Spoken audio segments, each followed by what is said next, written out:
Tuende huko. Nafikiri kwanza tuelewe hapa tunafanya nini. Hilo la kwanza, huko ni matokeo.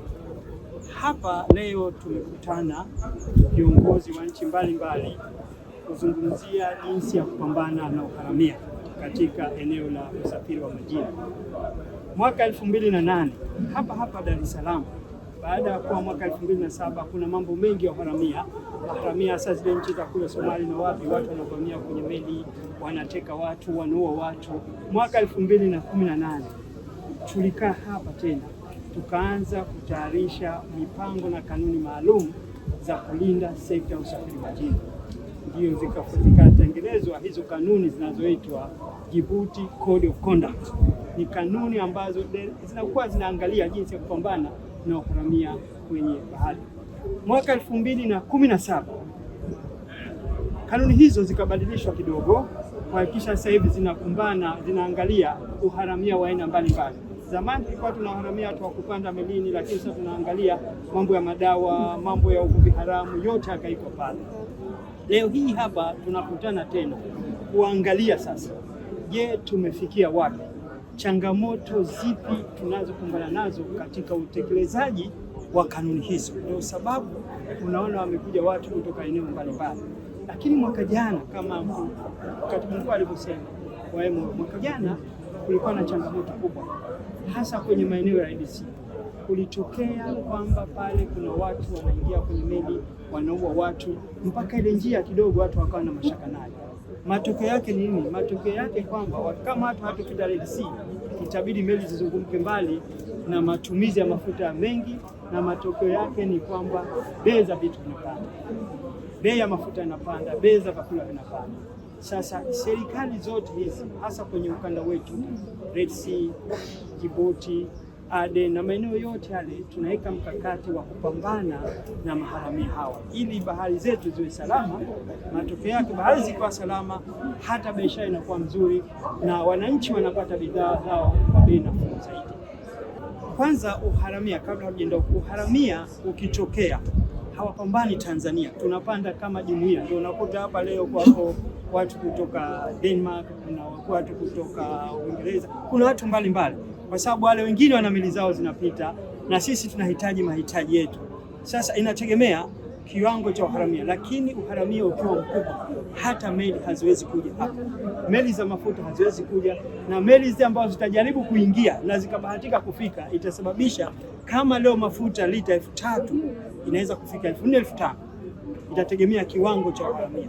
Kama leo tunanunua mchele, sukari, samani pengine kilo shilingi 2,000, ikitokea uharamia mkubwa kule zitapanda mpaka 3,000. Ndio watu wanatumia nguvu zao nyingi sana kupambana na uharamia, kwa sababu anatoa ile cheni nzima ya biashara. Siwezi kukuambia piga maalum, kwa sababu inategemea na kiwango cha uharamia kinachotokea. Ile code of conduct ilikuwa inawataka jumuiya yote, kwanza jumuiya nchi zilizo katika maeneo hayo pamoja na wale wadau mbali wako pamoja, washirikiane kupambana na maharamia, tuondoe maharamia wote. Ndio sababu unakuta ukenda Red Sea sasa hivi, ukenda Gulf of Aden, unakuta meli nyingi za Kimarekani, meli ziko pale za kivita, meli za Kichina. Ikitokea tu kuna haramia amepandia meli, baada ya dakika 15 kuna meli mbalimbali za kivita zinakwenda kupambana na maharamia. Sasa tunaangalia sasa hivi, je, tumefanikiwa kiasi gani katika kupambana na maharamia hao? Nakumbuka kila teknolojia ikibadilika na maharamia wanakuja kivingine kabisa. Kwa vile kila maana sisi inabidi tukae kitako, tuchakate, tupitia upya kuangalia, je, technique tunazozitumia kweli zinaendana na wakati huu kupambana na maharamia ambao na wenyewe kila dakika wanabadilisha tu. Wanakuja na njia hizi, wamekuja na boti, kesho wamekuja na silaha hizi. Kwa vile ndio sababu ya vikao hivi. Utekelezaji huu leo nafikiri utazungumzwa pale zaidi, kwa sababu hii ni kitu collective responsibility, sio ya Tanzania peke yake. Nikwambia Tanzania sisi tunashiriki sana katika mambo, lakini leo wataalamu pale watazungumza wamefanya nini na kitu gani kinakuja. Nikikwambia hapa mimi nitakuwa na preempt mkutano ambao hata mimi sijaingia pale. Senor Dominguez, I'm the Secretary General of the International Maritime Organization, and I'm very pleased and honored to visit Tanzania, particularly to address issues of global concern. It's not just for the region, but global concerns. in particularly maritime security aspects. And of course, we all know the challenges that shipping is facing right now. If we look into the crisis in the Red Sea and how it's affecting seafarers, global trade, and shipping emissions of greenhouse gases. And the second point, the second day of my visit, is to focus more broadly into the work that the maritime administrations in Africa are carrying out on the implementation of the IMO instruments and how IMO can continue to support those actions. Can you tell us how critical the threat is to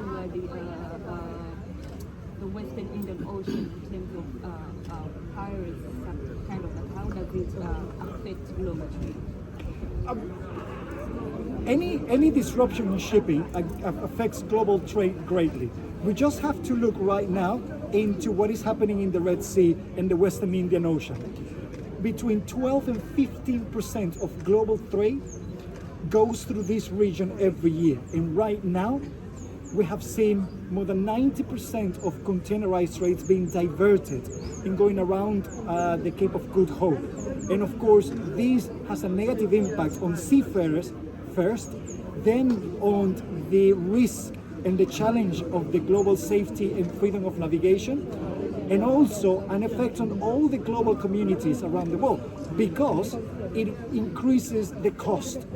And of course, that if you are in a place like Tanzania, and in particular Dar es Salaam, that depends on maritime trade, this has a negative effect on the economies of the country, the economies of the region, and the global impact. So are these actions paying up?